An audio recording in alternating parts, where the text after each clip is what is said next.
ఇక బులెటిన్ల డీటెయిల్స్ చూస్తే తిరుమల లడ్డు ప్రసాదానికి వినియోగించే నెయ్యి కల్తీ విచారణ కోసం ఏర్పడిన ప్రత్యేక బృందం దర్యాప్తు బృందం సిట్ తిరుపతికి చేరుకుంది. SIT chief IG Sarvashreshtha Tripathi Renigunta విమానాశ్రయం నుంచి నేరుగా తిరుమల చేరుకున్నారు. ఇప్పటికే విశాఖ డీఐజీ గోపీనాథ్ జెట్టి, కడప ఎస్పీ హర్షవర్ధన్ రాజు తిరుపతికి చేరుకున్నారు. లడ్డు తయారీకి సంబంధించి సిబ్బంది విచారించనున్నారు.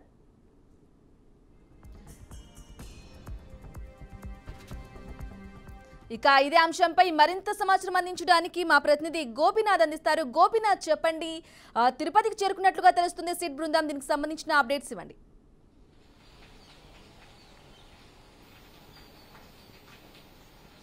బ్రాహ్మణి మొత్తం మీద మరి కాసేపట్లోనే ఇక్కడికి అంటే తిరుమలకి స్వామివారి దర్శనం చేసుకోవడం జరిగింది. ఏదైతే ప్రభుత్వం ఏర్పాటు చేసినటువంటి సిట్ బృందం మొత్తం మీద సిట్ చీఫ్ గా ఉన్నటువంటి త్రిపాఠి కాసేపటి క్రితం అంటే 4 గంటలకు తిరుపతికి చేరుకున్నారు. ఇక్కడ నుంచి నేరుగా తిరుమలకి వెళ్లి శ్రీవారిని దర్శనం చేసుకుని ఆలయం లోపల లడ్డూ ప్రసాదాలకు సంబంధించి ఎట్లా అంటే కల్తీ జరిగింది, అంటే లడ్డూ ప్రసాదాలు ఏ విధంగా తయారు చేస్తారు, పోర్టుల్లో కూడా ఆయన పరిశీలన చేయడం జరిగింది. లడ్డూ ప్రసాదాలకు సంబంధించి వినియోగించేటటువంటి కల్తీకి సంబంధించిన నెయ్యి ఏదైతే ఉందో ఇప్పటికే కూడా అనిమల్స్ ఫ్యాట్స్ కలిసాయని చెప్పి ప్రభుత్వం చెబుతుంది. అదే స్థాయిలో టీటీడీ కూడా చెప్పిన నేపథ్యంలో తిరుపతి ఈస్ట్ పోలీస్ స్టేషన్ లో ఇప్పటికే కూడా పోలీసులు అంటే కేసులు కూడా నమోదు చేసినట్టు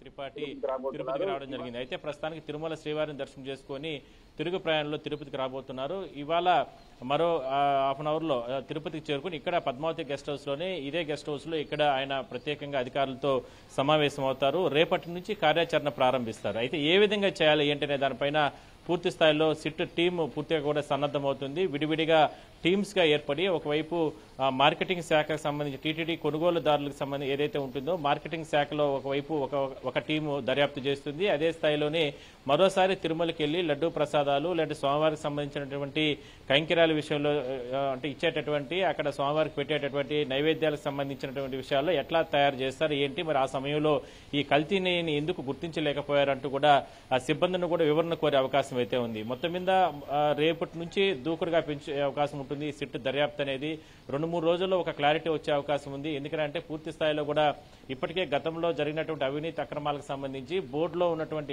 ఇంత క్రియాశీలకమైనటువంటి టెండర్లను అంటే ఏ రకమైనటువంటి పద్ధతిలో కేటాయించారు అనేటటువంటి అంశం తెరపై కూర్చున్న నేపథ్యంలో గతంలో ఉన్నటువంటి టీటీడీ ఈవో ధర్మారెడ్డితో పాటు బోర్డు సభ్యులు, బోర్డు చైర్మన్లు కూడా ప్రశ్నించే అవకాశం అయితే ఉంది.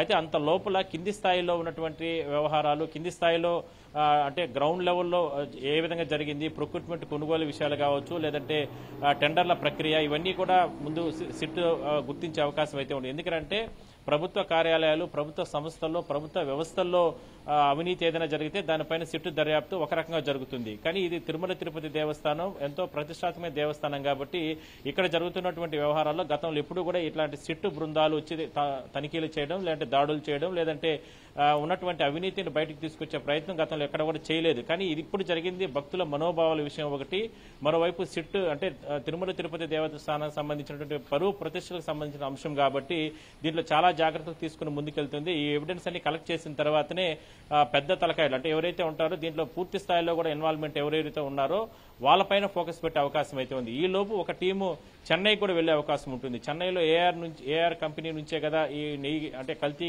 అనిమల్స్ ఫ్యాట్ కలిసిన నెయ్యి వచ్చింది కాబట్టి ఆ కంపెనీకి కూడా వెళ్లి అక్కడ నాణ్యతా ప్రమాణాలు, మరి ఎందుకు కల్తీ నెయ్యి పంపించారు, దాదాపుగా 10 టన్ను అంటే 10 లారీల పంపిస్తే తిరుమలకు పంపిస్తే అందులో 6 లారీలని పూర్తి స్థాయిలో కూడా వినియోగించడం జరిగింది. మరో 4 లారీలు మాత్రమే రిటర్న్ పంపించారు.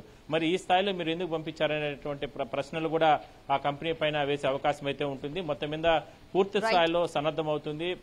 అందరూ అనుకున్నట్టుగానే ఏదో ఆషామాషిగా సిట్ దర్యాప్తు ఉండదు అని అనుకున్నారు. కానీ పూర్తి స్థాయిలో దర్యాప్తు ముమ్మరం చేస్తున్నారు. మరి కాసేపులో తిరుపతికి చేరుకుని రేపటి నుంచి పూర్తి స్థాయిలో కార్యాచరణ ప్రారంభించే అవకాశం అయితే ఉంటుంది. Brahmani. Right Gopinath, thank you for the updates.